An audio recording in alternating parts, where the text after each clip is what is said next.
विद्यार्थी मित्र हो, ओम नमः शिवाय. शिव सायन्स अकॅडमीमध्ये मी राम सर तुमचे सहर्ष स्वागत करतो.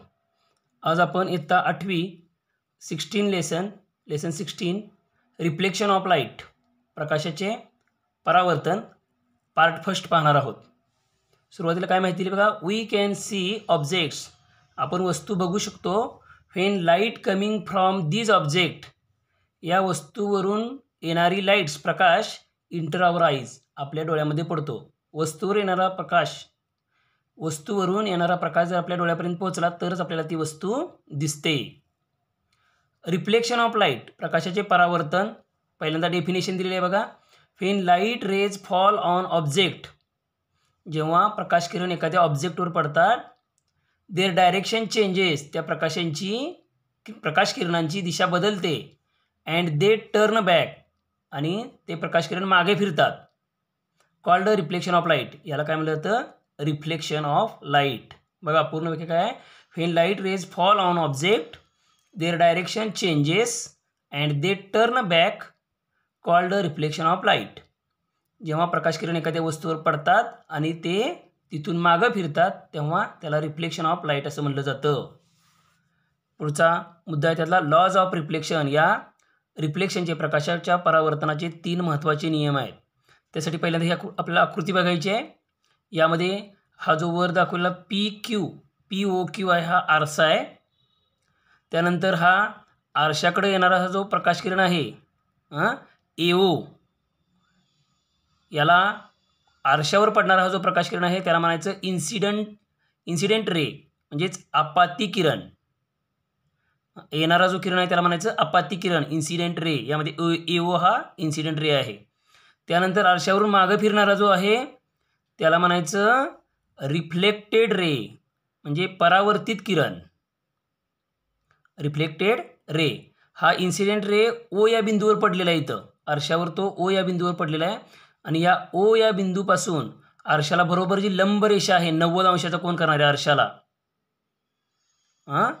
जिथं प्रकाश किरण पडलेला आहे त्या बिंदूशी लंब असणारी जी रेषा आहे त्याला म्हणायचं नॉर्मल, म्हणजेच स्तंभिका. ON ही काय आहे? नॉर्मल, स्तंभिका आहे. ठीक आहे. आता पहिला लॉ काय आहे बघा बरं. Angle of incidence and angle of reflection are equal. Angle of incidence म्हणजे आपाती कोन, अँड अँगल ऑफ रिफ्लेक्शन म्हणजे परावर्तित कोन, हे इक्वल, समान मापाचे असतात. आता इथं बघा आपाती कोन कोणता आहे? AO हा आपाती किरण आहे आणि NO ही काय आहे? स्तंभिका आहे. तर AON, बघा काळजीपूर्वक, AON हा काय आहे? आपाती कोन आहे. म्हणजे आपाती किरण आणि स्तंभिका यांच्यामधला जो कोन आहे याला म्हणायचं आपाती कोन. आणि इथं T हे अक्षर आहे, TON हा काय आहे? अँगल ऑफ रिफ्लेक्शन म्हणजे परावर्तित कोन आहे. म्हणजे परावर्तित किरण आणि स्तंभिका यांच्यामधला जो कोन आहे याला म्हणायचं परावर्तित कोन, अँगल ऑफ रिफ्लेक्शन. हे दोन्ही समान असतात. दुसरा लॉ आहे incident ray, reflected ray and normal lie in the same plane. हे तिन्ही जे आहेत, इन्सिडेंट रे, रिफ्लेक्टेड रे आणि नॉर्मल, हे एकाच प्लेन, सेम प्लेन, समान प्रतलामध्ये असतात. प्रतल. Incident ray and reflected ray are on opposite sides of normal. तिसरा नियम लॉ काय आहे? तर हे दोन, इन्सिडेंट रे आपाती किरण आणि रिफ्लेक्टेड रे म्हणजे परावर्तित किरण, हे या नॉर्मलच्या विरुद्ध बाजूला असतात. एक उजव्या बाजूला आहे, एक डाव्या बाजूला आहे. ठीक आहे. या लॉ नंतर पुढचं बघा. रिफ्लेक्शनचे 2 प्रकार आहेत. पहिला आहे रेग्युलर रिफ्लेक्शन ऑफ लाईट आणि दुसरा आहे इरेग्युलर रिफ्लेक्शन ऑफ लाईट.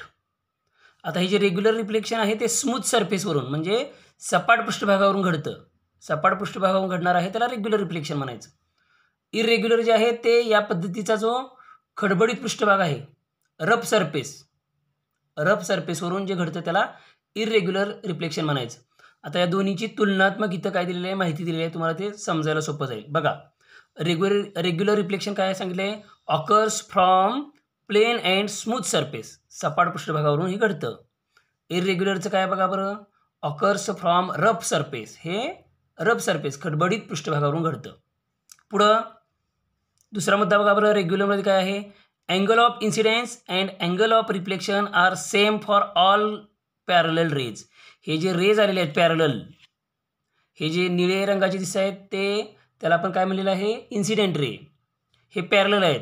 आणि तसेच मागं फिरलेले जे आहेत रिफ्लेक्टेड रेज, हे सुद्धा बघा एकमेकांना पॅरलल आहेत. तर हे दोन्ही काय असतात, इन्सिडेंट रे अँड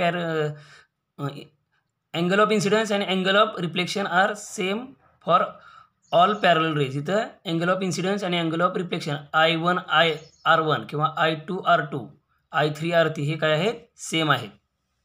पुढं angle of incidence and angle of reflection are not same for all parallel.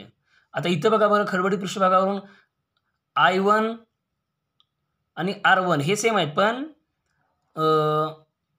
I1 आणि I2 सेम नाहीत किंवा I3 सेम नाहीत. हे काय आहेत, वेगवेगळे आहेत. इथं ते सांगितले angle of incidence and angle of reflection are not same for all parallel rays, हे सगळ्यांसाठी सेम नाहीत. पुढं तिसरं, so reflected rays are parallel to one another. Reflected झालेले सुद्धा एकमेकाला पॅरललच जातात. इथं इरेग्युलरमध्ये reflected rays are not parallel to one another. जरी इथं येणारे पॅरलल असले तरी रिफ्लेक्ट झालेले जे आहेत ते reflected rays are not parallel. एक या बाजूला गेला, एक इकडे गेला, एक मागं फिरला, या पद्धतीनं ते पॅरलल नाहीत. इथं चौथा I1 I2 I3 बरोबर समान असतात. तसेच R1 R2 R3 हे I1 I2 I3 म्हणजे अँगल ऑफ इन्सिडेन्स आणि R1 R2 R3 म्हणजे अँगल ऑफ रिफ्लेक्शन, हे समान असतात. इथं I1 I2 I3 समान नाहीत, बरोबर चिन्हावर काट मारलेली आहे. ठीक आहे. परंतु त्या मागं आपल्याला ते 3 नियम पाहिले, त्या नियमाप्रमाणे I1 आणि R1 समान असतात. इथं बघा, इथं जरी हा स्मूथ सरफेस रफ सरफेस असला तरी I1 आणि R1 हे समान आहेत. किंवा इथं दुसऱ्या इथं झालेले I2 आणि R2 हे समान आहेत, I3 आणि R3 समान आहेत. ठीक आहे. पुढं इम्पॉर्टंट यांच्यामध्ये काय बघा बरं, लॉज ऑफ रिफ्लेक्शन फॉलोड. इथं लॉज ऑफ रिफ्लेक्शन इथं लागू पडतात आणि इथं सुद्धा लॉज ऑफ रिफ्लेक्शन फॉलोड, इथं सुद्धा लॉज ऑफ रिफ्लेक्शन लागू पडतात. म्हणजे रेग्युलर आणि इरेग्युलर जरी रिफ्लेक्शन झालं तरी काही मुद्द्यांच्यामध्ये त्यांच्यामध्ये जरी फरक असला तरी एक मात्र समान असतं की दोन्ही ठिकाणी लॉज ऑफ रिफ्लेक्शन पाळले जातात. ठीक आहे, लागू पडतात. या पद्धतीनं आपला पार्ट फर्स्ट झालेला आहे. तुम्ही या नोट्स लिहून घ्यायचे आहेत. त्याचबरोबर पाठ्यपुस्तकाचं वारंवार वाचन करा, म्हणजे तुम्हाला हा पाठ व्यवस्थित समजेल. तुम्हाला हा जर व्हिडिओ आवडला असेल तर तुम्ही व्हिडिओखालचं सबस्क्राईब बटन दाबा. त्याचबरोबर उपयोगी वाटत असेल तर गुरुदक्षिणा फी तुम्ही गुगल पे करू शकता. आजच्यासाठी राम राम.